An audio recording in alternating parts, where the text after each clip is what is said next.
അമ്മ മാതാവിനെ വിളിക്കുവാനും ഒരുപാട് നന്ദി. എൻ്റെ പേര് വിദ്യ, ഞാനൊരു നേഴ്സാണ്. ഞാൻ ക്ലിനിക്കിൽ വർക്ക് ചെയ്തുകൊണ്ടിരിക്കുകയായിരുന്നു സർവാനിയ. അപ്പോൾ ഞാൻ പലവട്ടം എക്സാം ഫെയിലായി. അപ്പോൾ എന്നോട് എൻ്റെ ചേച്ചി പറഞ്ഞു, നീ പ്രാർത്ഥിക്കാത്തതുകൊണ്ടാണ് എനിക്ക് എക്സാം കിട്ടാത്തതെന്ന്. അപ്പോൾ പിന്നെ ഞാനിങ്ങനെ പ്രാർത്ഥന കുറവായിരുന്നു എനിക്ക്. ഞാൻ അവരുടെ ജവമാരിയിൽ പങ്കെടുത്തില്ലായിരുന്നില്ല. അപ്പോൾ ഹോസ്പിറ്റലിൽ HR വിളിച്ചിട്ട് പറഞ്ഞു, എക്സാം ഫെയിലായതുകൊണ്ട് നീ റിസൈൻ തരണമെന്ന് പറഞ്ഞു. ഞാൻ റിസൈൻ കൊടുത്തു. ഞാൻ ജോലി ഇല്ലാതെ റൂമിലിരുന്ന് പ്രാർത്ഥിച്ചുകൊണ്ടേയിരുന്നു.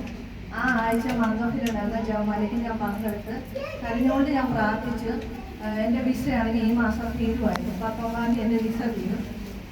ആ മംഗളത്തിൽ വെച്ച് ഞാൻ ജവമാലയിൽ പങ്കെടുത്തു.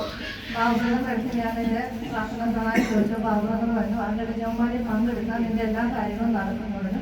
ഞാൻ മംഗളത്തിൽ വന്ന് ജവമാല പങ്കെടുത്തു.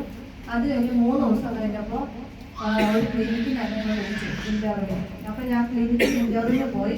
ഞാൻ പ്രത്യക്ഷീകരണ പ്രാർത്ഥന ചൊല്ലിക്കൊണ്ടാണ് ഞാൻ ആ ഇൻ്റർവ്യൂവിന് പോയത്. ആ ഒരു ഡോക്ടറായിരുന്നു ഇൻ്റർവ്യൂവിന് എടുത്തത്. ആ ഡോക്ടർ എന്നോട് പറഞ്ഞു, എൻ്റെ പേരും എക്സ്പീരിയൻസ് മാത്രമേ ചോദിച്ചുള്ളൂ, ലൈസൻസ് ഉണ്ടോ എന്ന് പോലും ചോദിച്ചില്ല. പിറ്റേ ദിവസം ജോലിക്ക് കയറാൻ പറഞ്ഞു.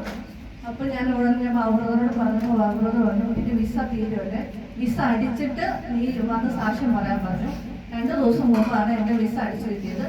ഒരുപാട് നന്ദിയുണ്ട്. ദേവമാതാവിനും ഒരുപാട് നന്ദി ഞാൻ പറയുന്നു.